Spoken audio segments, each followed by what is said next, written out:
A very good evening and welcome to tonight's edition of Breeding to Win. We've got a fantastic show lined up for you, and we had some tremendous feedback last week as well, featuring that match race between Divine Act and Brain Teaser. And if you'd like us to show any more such events, well, please contact Fiona at breedingtowin.co.za and you can forward her any requests, and we'll certainly look into the archives and maybe bring those to the show as well. But great performance by Divine Act.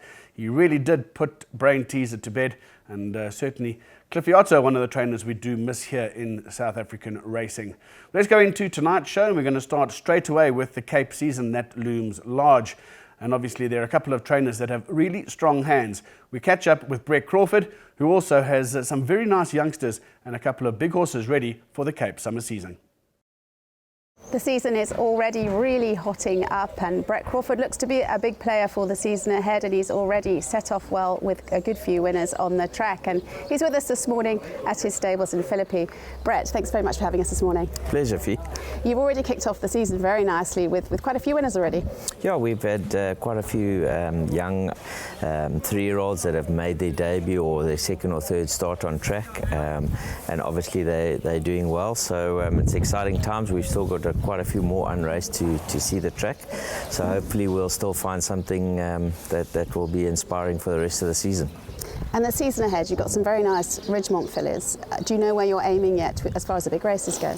Well, look, I mean, I think, you know, the big horses are pretty much cast in stone as to where they go in terms of front and centre. You know, she could possibly run in the Diana as her first run back, and then after that she would be aimed at the fillies races, the Mallorca and the Paddock Stakes. Undercover Agent, he's in a similar boat. We'll see if he's going to be ready in time for the Matcham, and then obviously Greenpoint and the Queen's Plate, those would be on his radar. And then the sprinters, you know, we've got Bold Respect back. He'll be lining up for Merchants and for the Cape Flying Championship, as well as Pacific Trader, who will be aimed specifically at the Cape Flying Championship. He's a 1,000-metre horse. And then we've got Traces back, very exciting son of Snitzel. He's still a colt. He had a wind up. He could run at the end of this month at Durbanville in a Pinnacle Plate over 1,000. And I think, you know, he's a top horse. If he goes in the right direction, we could possibly look at aiming him towards the Cape Flying Championship in January. Yeah, it's going to be a competitive season, especially if, you know, Michael de Kock comes down. It's going to be competitive, but you've certainly got some good ammunition, and some of those younger horses, we haven't really seen the best of them yet. Yeah, exactly. You know, I've got a lot of 3-year-olds that have had a run or two, so they've obviously got a long road to travel to get to group class, but I do think there's one or two really exciting horses here. You know, MacThief won a very nice race the other day at Durbanville, coming from off the pace. The subsequent winner of that race won the sophomore. So there's a couple of young horses that will have a hard road ahead of them in the next couple of months, and like I say, I'm hoping that one or two will put their hands up. Yeah, MacThief certainly looks to be a really nice sort, and it's obviously a good time of year because a lot of them have come off a nice break since the Durban July season, and they should be really coming into their best now. Yeah, you know, you can see the difference in the horses now that we're getting a bit of heat and a bit of warmth on their backs. They're really appreciating the sun. Their coats are coming out, and so some of them are starting to look really good now. So always a great time of year. Horses generally thrive here in the Cape, so we're looking forward to the next couple of months. Yeah, and as a trainer, it must be really exciting for you because you've got such good young stock. I mean, you always get a bit of a lull when the older stock move on or they retire, and you get that bit of a lull, but you've got some really nice youngsters coming along. Yeah, that's the key, you know, to keep feeding your yard with young upcoming horses, and obviously we're fortunate enough to be in that boat to have a few of those. So it's exciting times. You know, by the end of October, most guys will know where they stand in terms of their 3-year-olds for group racing. So we've still got a little bit of time on our side, and we've got a few young horses that need to get out there and show their stuff. And it must benefit the trainers this year. The program's slightly changed. The races are a bit more spread out and gives you a few more opportunities. I think especially with the placing of the Derby, you know, now back in February, it just does give that horse that little bit of extra time, the late maturing 3-year-old. You know, a lot of the guys are talking about horses that will run in the Met and the Derby, but there's a lot of horses who wouldn't be ready to step up against older horses in the Met, but at the end of February they may well be ready to get into the Derby. So I think it's a good move, and I'm sure it'll benefit a lot of horses long run. Well, it's going to be a really competitive season, but we wish you all the best. I'm sure you're going to do well. You do look to have a nice string, and yeah, we wish you all the best, and thanks for having us. No, pleasure, thank you. Always good to be here at Brett Crawford's stable. He does have good ammunition for the season ahead, and we'll look forward to watching him closely and hoping he gets a few winners.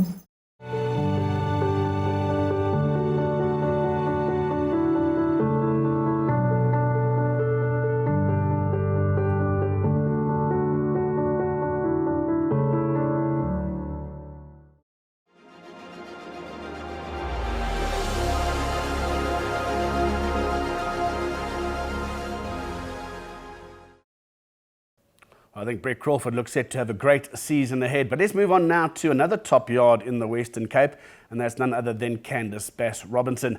Now, obviously, the Bass stables have been really featuring in the feature races coming up to the Cape summer season as well, and they're notoriously very successful in the Cape summer season itself. Let's find out more from Candice. Candice Bass Robinson has done extremely well since she took over the reins from her father, Mike. She had an exceptionally good season last year, finishing second on the Cape log, and she had some lovely winners and some lovely young stock out. So we're looking forward to seeing what's going to happen this coming season, and great excitement because we're already into the season. We've had the listed sophomore, which Candice won with 3-2 Charlie. Candice has very kindly taken some time out to chat to us here at her Milnerton stables this morning. Candice, thank you very much for having us, and well done on taking the first feature of the season. It's a pleasure, Fee. Yeah, thank you. It was lovely, especially with that horse. You know, he was a horse that was a homebred horse, and you know, he came in, and we actually thought that he would be out in the first juvenile race. He'd be an early type, and he's just taken a little time to come to hand. He's quite a big horse, and he's taken his time. And I said, you know, unfortunately, we're not going to make the first juvenile race, but I think he's a very nice horse. And as he's gone along, he's matured really well.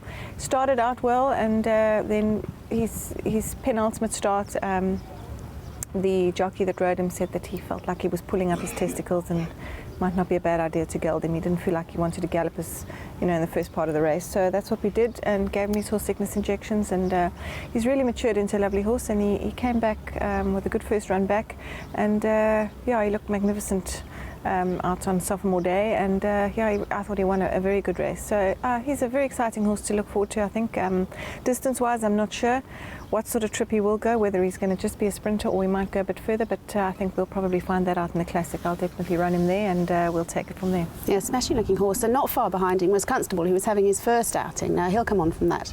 Yeah, he unfortunately, you know, he went into the race without having a run under his belt. He only had 2 gallops at home. Yeah, he's a lovely looking horse. He's a horse that probably needs a little bit more time to mature and strengthen up.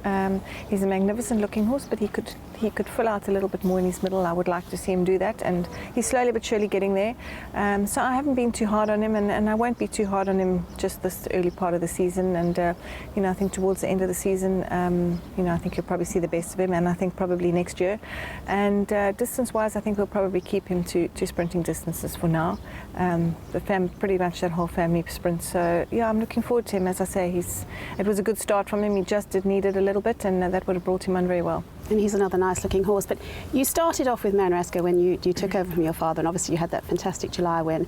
And then you didn't have a lull, you kept the winners ticking over, but you obviously, when you lose those older horses, you've then got to build up again. And you had some really nice youngsters that came out last season.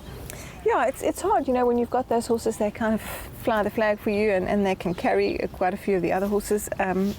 Last year also we had a lot of horses here last year, and I think a lot of mediocre, really average horses, which we now seem to have sifted out and sent off to weaker centres, and they've been sold. But that also doesn't help, you know, your averages and things like that. So hopefully we've sifted most of those out now, and I think I've got a very nice team of horses. I've got some very nice juveniles.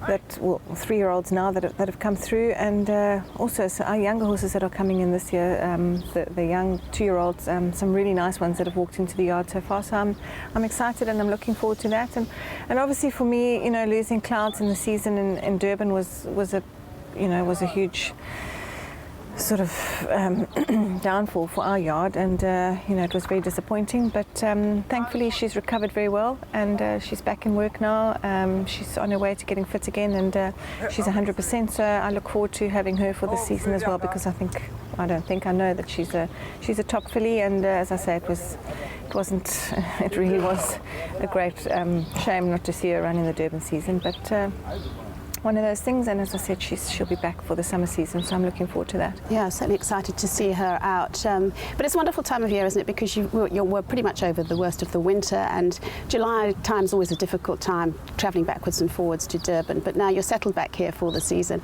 Wonderful time, and as you said, you've got your youngsters coming in. You've got everything here to keep an eye on. Yeah, look, it's always nice going into the season. It's not it's a time now, sort of June, July, August. It's having to vaccinate horses and things like that. I think that, in the old days where we had any time of the year to vaccinate a horse, it made it a lot easier for us, because after the summer season you could do your horses that were going off to Durban. But now that we're forced to do it over a certain period, it kind of makes things a little bit more difficult. You're forced to back off certain horses, and and then it takes time now to get back into the season. So they're all sort of needing their runs back in that. So I think in the next month or so, once everybody's back in the swing of things and back to being racing fit, that's the time that I look most forward to. At the moment, it's still a little bit frustrating, but yeah, the horses are looking really well at the moment. They've all lost their winter coats now, and spring's out. They're looking great. I think it's going to be a very strong season down here. I think we've got incredibly strong 3-year-olds down here at the moment, particularly the colts. I don't think I've seen a bunch as strong as what's been coming out lately. Obviously they'll find their way as we go along, and we'll sift through who the better ones are, but looking at them, I think we're in for a tough season, and I think a very interesting season for public to watch, and for everyone else alike. Some really, really well-bred horses, and some smart-looking horses, so I look forward to that. And yeah, nice new babies starting with the juvenile races. Everybody's getting going now. It's always a nice time. And your top horses, what are you looking like targeting at this stage? Well, obviously, from my 3-year-old point of view, the colts, there's 3-2 Charlie, who will go to the classic, and then we'll make up our minds from there whether we go back to the shorter trips or we try a hand in the guineas. We'll see how that goes. I've got Snow Report, a very nice colt. He won the Langeman. He's subsequently been gelded, and he will come out for his first run next month, and also will go on to the classic and hopefully the guineas. He seems to be a very smart horse. He's a beautiful mover, and he seems to have come on with a gelding. So we'll see. As I say, the colts season this season looks very tough. I think those are probably my top 2 horses. Constable as well, who I think will stick to the sprinting trips out of the younger horses. And then I've got another horse, Arctic Drift. He's only had the one start. He won first time out. He's actually running on the weekend. I think he's a very nice horse. He's not much to look at. He's a tall, plain bay horse is what he is really, but he's a very well balanced horse. He moves beautifully, and I was very impressed by his win, because he really wasn't, he kind of was thrown in to have a run kind of thing in the heavy going, and he just delivered anyway, and he's really come on well since then. I think next year you'll probably see the best of him. He's got a lot of maturing to do still, but he's quite an exciting horse. Another nice colt that always catches my eye when you come into the yard is Majestic Mozart. He's a lovely big sort, isn't he? And you've got a few others sort of in that category. Yeah, he's a lovely horse. He was just off the top horses in the season down here this past winter season that's gone by. He was a little unlucky in the Derby in the last leg of the winter series. I think he'll be a better horse this year. I think he's also needed time to mature. Being a dynasty, he's taken a bit of time, but he's a lovely horse. And I think he probably will head towards the Peninsula or the Premier's Trophy, that type of race, looking for a bit of ground. So I look forward to him racing this season as well. And then I've got a horse, Rocket Countdown, who really was competitive in the summer season last year, and unfortunately he did tendon in his prep run back for the winter season. He went up to Durban for the season, and then came back here, and he had a prep run down here, and unfortunately did his tendon. So he's back. He's obviously, one has to just see how that tendon stands up, but he's back in full work now, and his leg looks good, so I'm hoping that can hold out, and I can get him going for the season. Obviously a very competitive season as far as the older horses goes, with Do It Again and Rainbow Bridge. I think they're tough nuts to crack, and I'm sure Mike will be down here with Hawam. But he's a horse, as I say, will also probably head towards the Peninsulas and Premier's Trophy, that type of race. And so those are probably the 2 older horses. And then my sprinting horses that I've got, A horse like Machiavelli is very much an up-and-coming horse who will compete in those merchants and those type of races, Russet Air.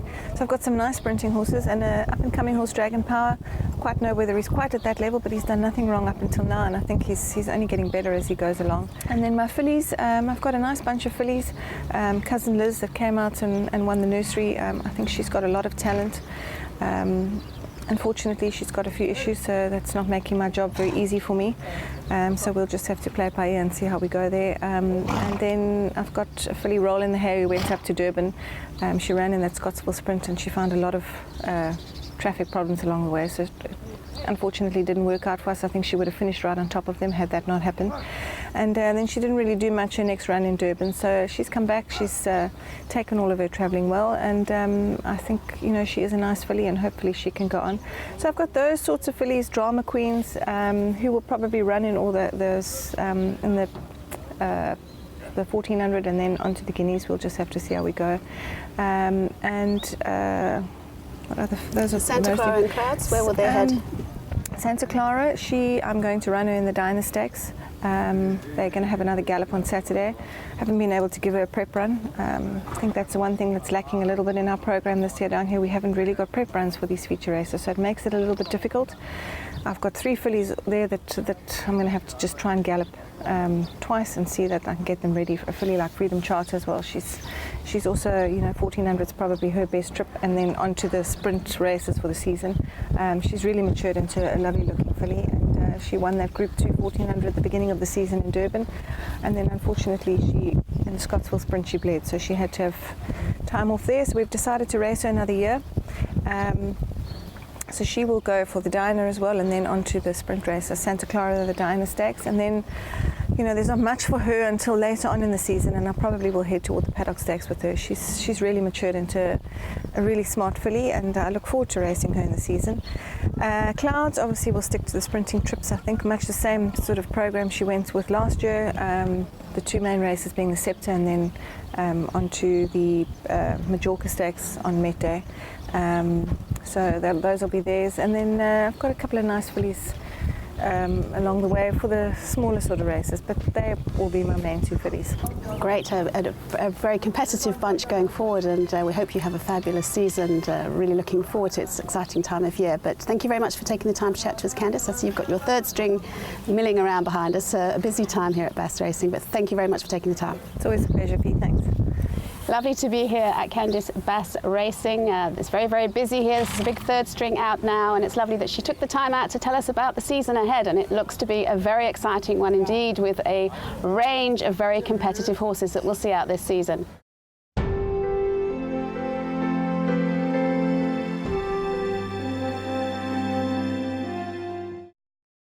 Well, you almost think Cape Summer season, you think Justin Snaith.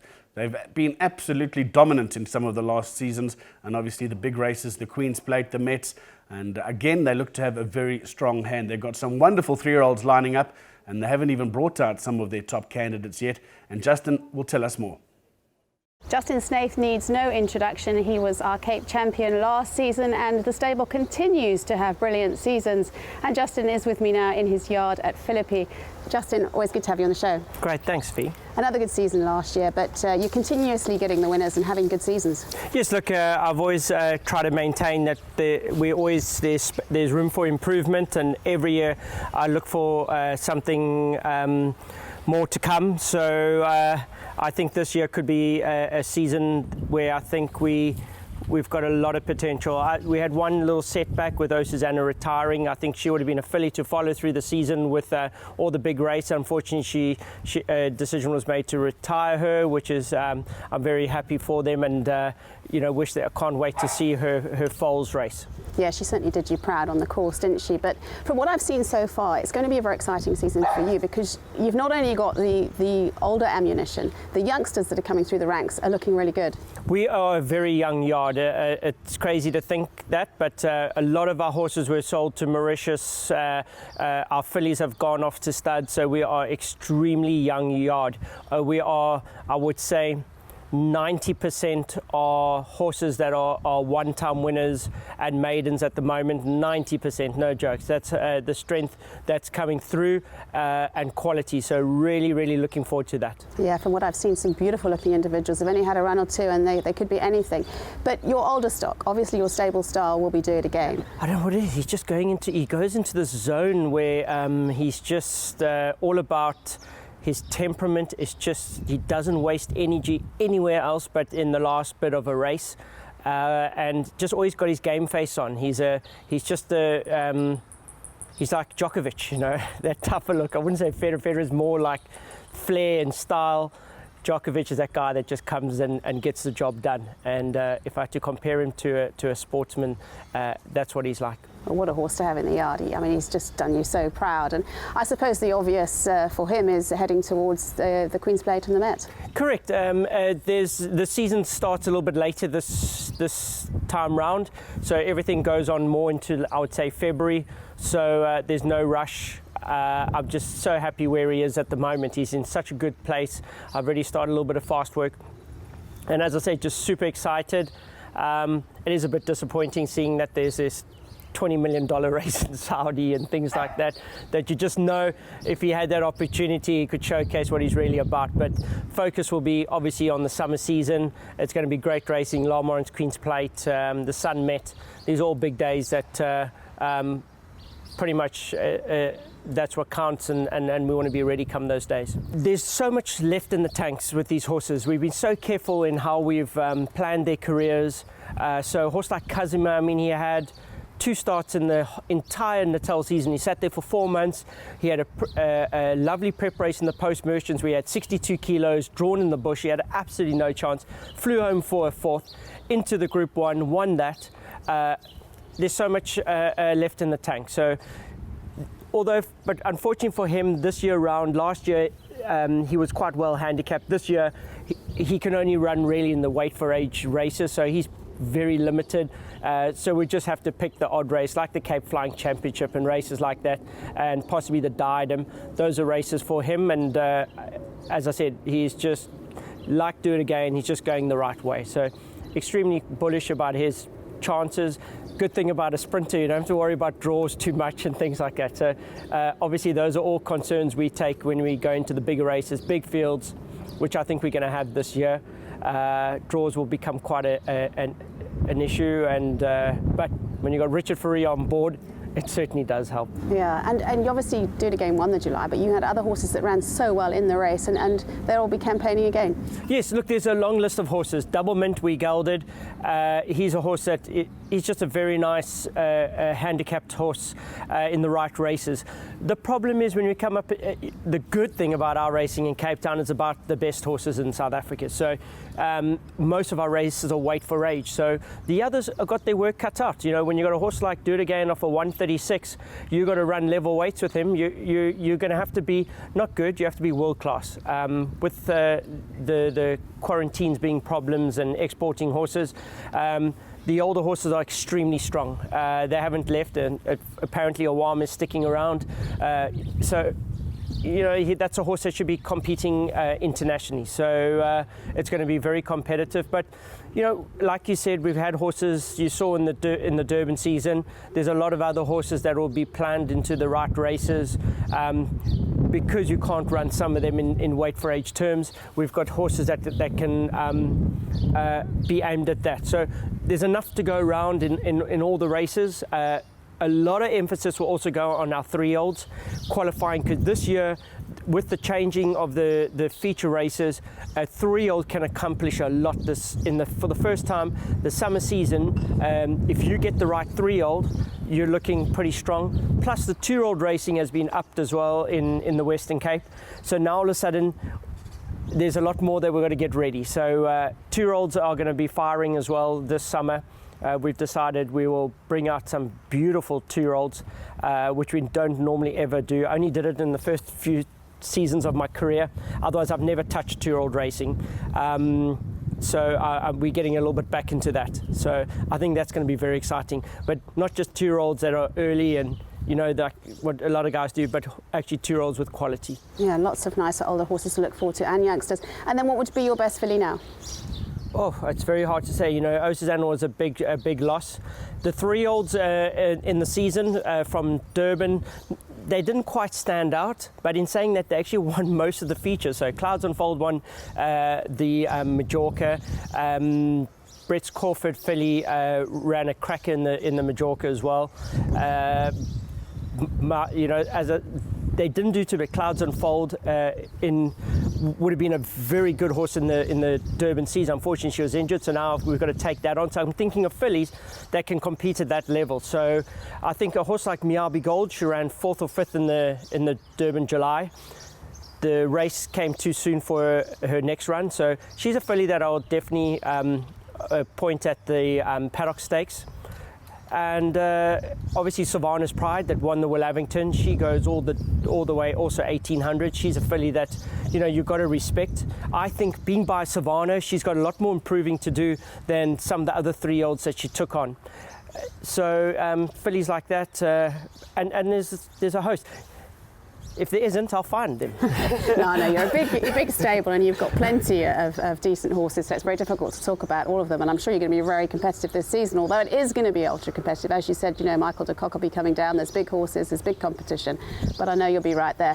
You must be very happy to be back in Cape Town with all your eggs in one basket. It's very difficult, the July season, isn't it, when you're trying to run 2 yards? Yes, look, it is, but I've done it my entire life. I say my entire life. I mean, I was 5 going to the Durban season with my father as a kid. So we've done the Durban season since 1974. Every school holiday we were there, so it's become almost a second home. And yeah, but I'm glad to be back in Cape Town. Sadly, you know, with the travelling of horses in Cape Town, we always wanted to be all over South Africa, but obviously it's just impossible with the quarantines and stuff like that. It's just made it so we've actually just culled down to being just in Cape Town, quite honestly, and then the Durban season. So, but you know, we get all the races we need to. We earn all the stakes my clients are hoping to earn. So, quite frankly, whatever we're doing is working. Working for us, and wouldn't change a thing. And you must be pleased with how the season started off, because you're just getting going now at the right time. You had a good few winners the other day, so things are starting to get going for you. Look, we had to, because there's not a lot of racing, so when we do race, we need to compete at a level. Otherwise, I can't keep, you know, on the tails of some of the Joburg guys that race 3 times a week. But yes, they race 3 times a week, but it's whatever we lose in that sort of terms, we make up for in Cape Town. The stats don't lie, the log doesn't lie. I don't have to be in Johannesburg to be top of the trainers log. We're right up there earning our stakes here in Cape Town. So, you know, everyone's got their different opinions, but as I said, I find no problem achieving what we need to sitting right here in Cape Town. Yeah, you're a top team as well. You've got all family hands on and a really, really good team. And of course, it really helps because you struck up such a good relationship with Richard Fourie, and he's a top rider. Well, look, he's just a pleasure to deal with. I went through a stage, you know, I had some fantastic jockeys. My father had Carl Nisius, which was probably the longest standing relationship ever in the history of South Africa. I mean, it started in 1974, and Carl rode a winner for me, I think, in 2008. And actually rode my first winner and my first group winner. So I mean, that is just, so I mean, what is it, 40 years just about? It's yeah. So almost, I think it was just about or just over 40 years he rode for us. Then we had Felix Coetzee, Glenn Hatt, they were phenomenal. And then it just went a bit wayward.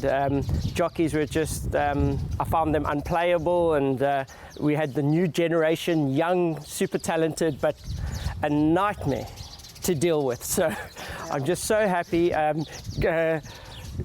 Richard's just a normal, nice, easy guy, loves his racing, loves his fishing, bounces up my stairs every morning, super excited to get the day going. So it's taken a lot of pressure off me. All those things just added the pressure to my job, relying on other guys doing their job. So with Richard, I can just let him crack on and he can enjoy it. And then we've got a few young jockeys that are helping out and riding second and third to him. So it's a strong setup at the moment. I really believe we're probably at our strongest in any of the years this season. But then again, we need the results. So we've set up, we're as strong, as I said, that I could ever ask for under the current conditions in racing, and just really looking forward to making the Cock and Terry and Dry and all the guys go back limping. So yeah, that's going to be a fabulous season. That's all we're looking at. And just a little one, I believe you like your jockeys to hold on to your horses. I enjoyed seeing Louis Mikoto hang on to that one and run alongside it.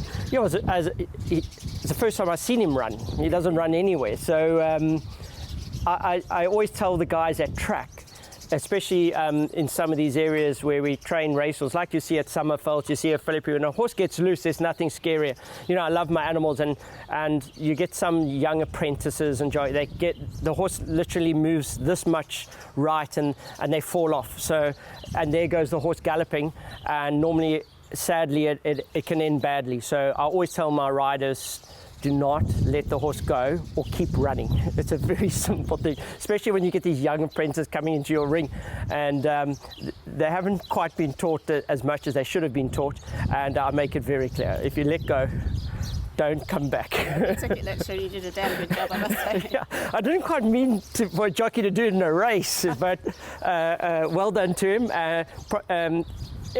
You know, he's a very good, strong guy and a good horseman. So, if you can end it safely, why not? So kudos to him. Well done.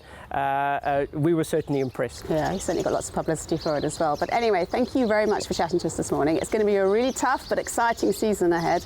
And as you said, let's hope you send the Joburg boys back with their tail between their legs. That's always the plan. Thank you. Thanks very much for having us, Justin. Great, thank you. Always great to be here at Justin Snaith's stable at Snaith HQ, and it's a busy stable, and they've got a powerful string going into the season, and we look forward to watching them closely and them doing extremely well on the track.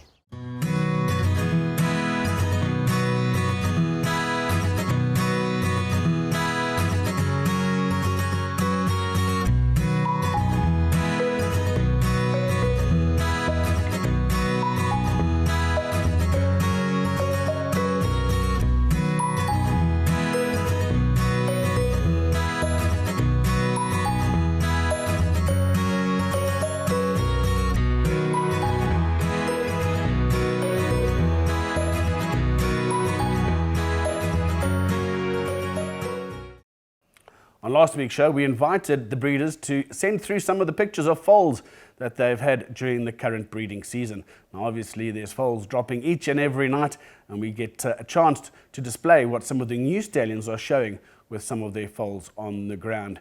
These are the foals that have been sent in for this week's show.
With G Fox on board, we introduced the new Groom of the Month. We've had a whole flurry of grooms entered and some wonderful stories to boot with them.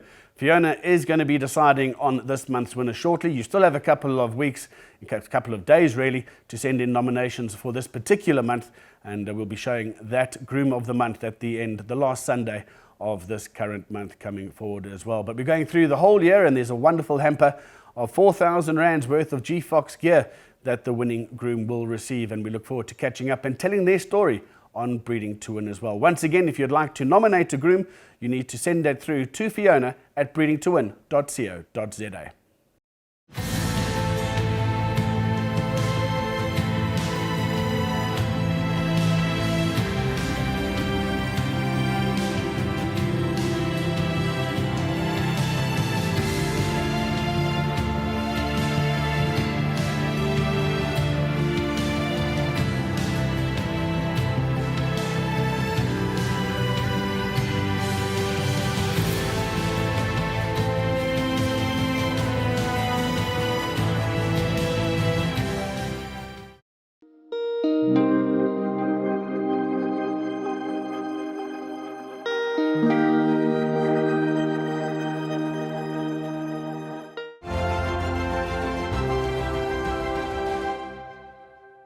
Well, it was just a week ago that Twice Over managed to notch up nearly 6 winners on probably 3 race days on the trot. He's a sire that's produced Do It Again, who's won back-to-back Vodacom Durban Julys, and also looks set to have a very big, strong summer season ahead of him with the likes of the Queen's Plate and the Sun Met high up on his agenda. John Freeman, who manages Twice Over, tells us more and gives us an update. We're here at John Freeman's office in Cape Town this morning to chat about the stallion Twice Over and what a superstar he is proving to be. He's absolutely setting the tracks alight, and it's lovely to be here to chat to John and get a little bit of an update. John, thank you very much for having us this morning. It's a pleasure. Thanks for coming, Fee. I'm particularly happy to talk about Twice Over. As you know, he's one of my favourites. How can he not be? You know, any horse that can get a horse like Do It Again to be a dual Durban July winner. Do you realise that the first South African bred Durban July winner, he is the first dual South African bred Durban July winner in 126 years.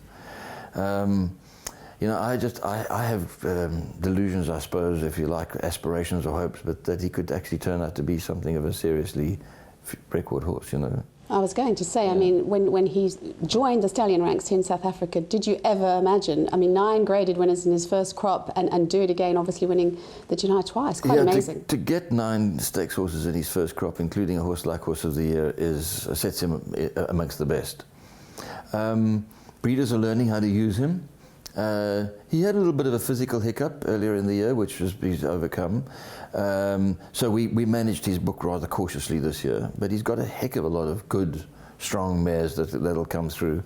You know, his first 2 crops have won something like in the order of just over 20 million rand.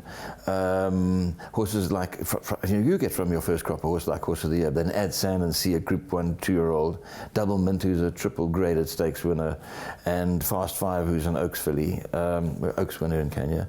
That's no mean achievement.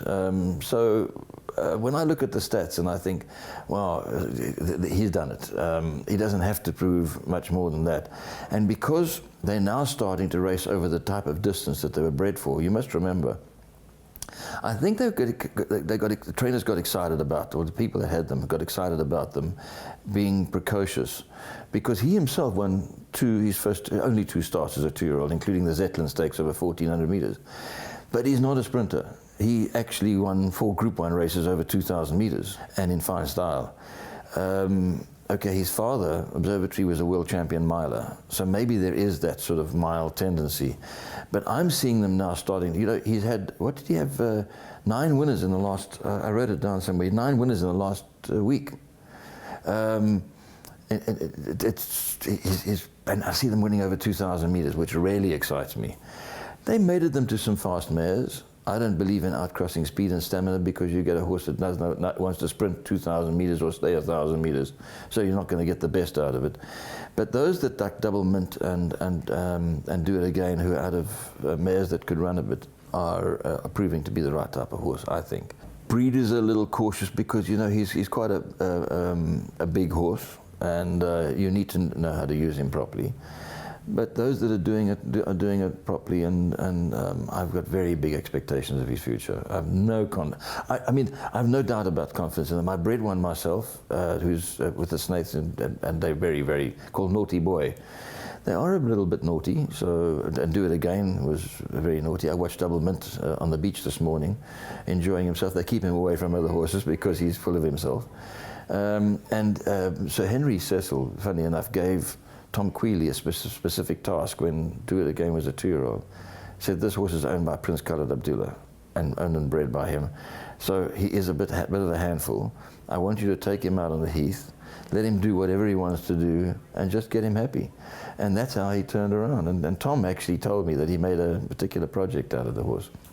So those that have got them, we've got to give them a bit of understanding, because good horses deserve that. Well, absolutely. It's probably good that they've got a bit of spirit about them. But as you said twice over, he's proved himself already. That you can't really do much more than that. But Justin speaks obviously very highly of Do It Again and says that he's just improving all the time. So they're lovely horses to work with and if he's improving all the time, what a wonderful thing. Yeah, and being a gelding, I'm hoping that he trains on and on and on, like Pocket Power did, you know.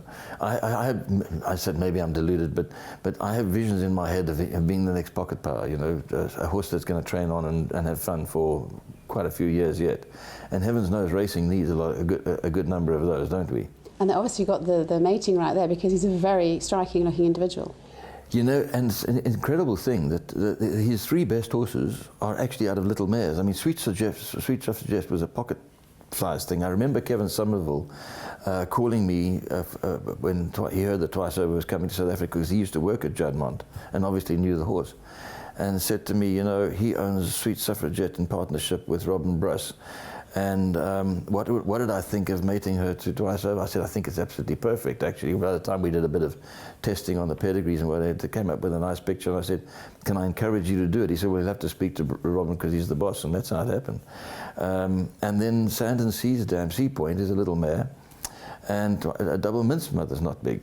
So I'm thinking that maybe, as I said, we're learning how to use his particular physical stature. The older stallions get, the better their progeny get. And when you can get the type of horses that you had by potluck out of his first crop, the others are going to come through from later on.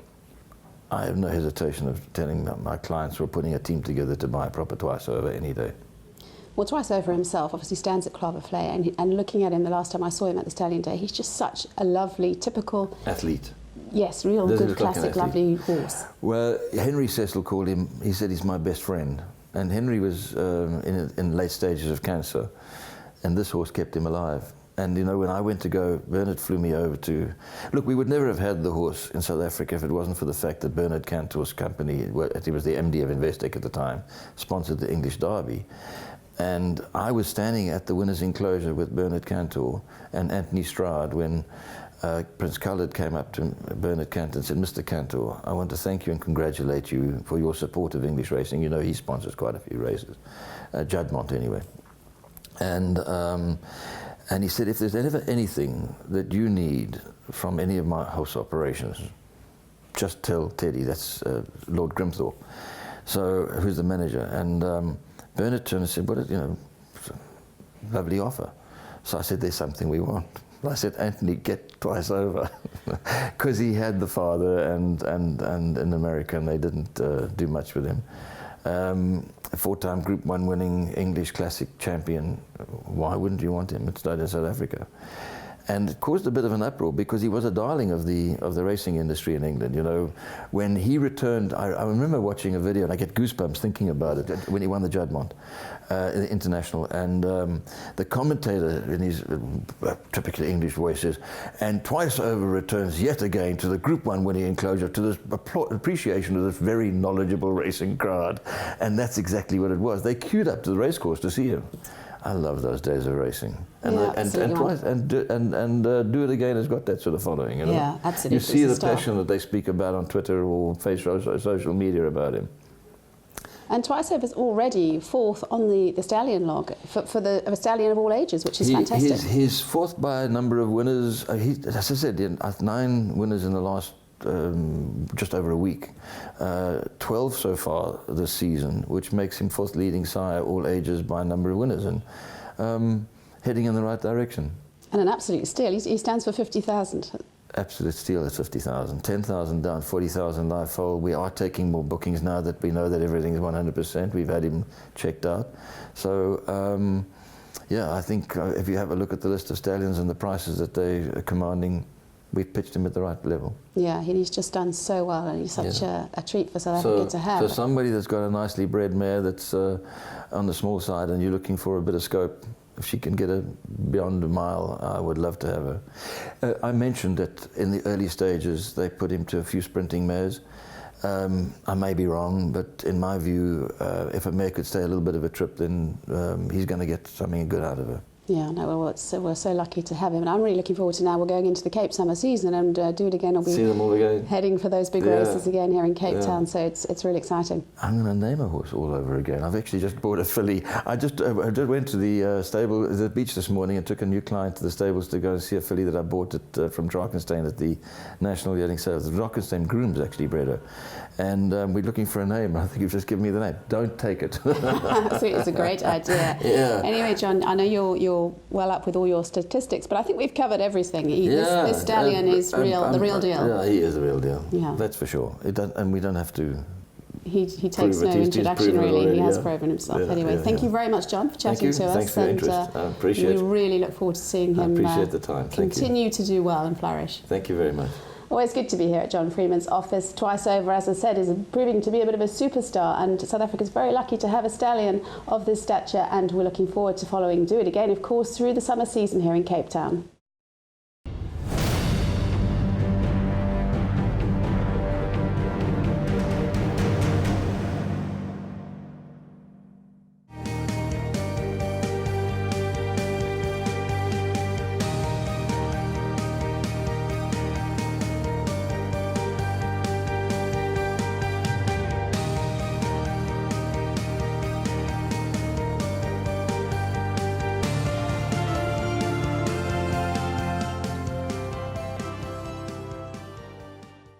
Well, that's a wrap for tonight's show. We certainly hope you enjoyed it. And once again, we invite you to send through some requests if you'd like to see something on the show, if you'd like to discuss something with the team. Fiona at breedingtowin.co.za is the place to go. And we look forward to bringing you some new news next week, as well as additional foals. And we look forward to presenting our first groom of the month. From the whole Breeding to Win team, we wish you a fantastic evening ahead, and we'll catch up with you next week.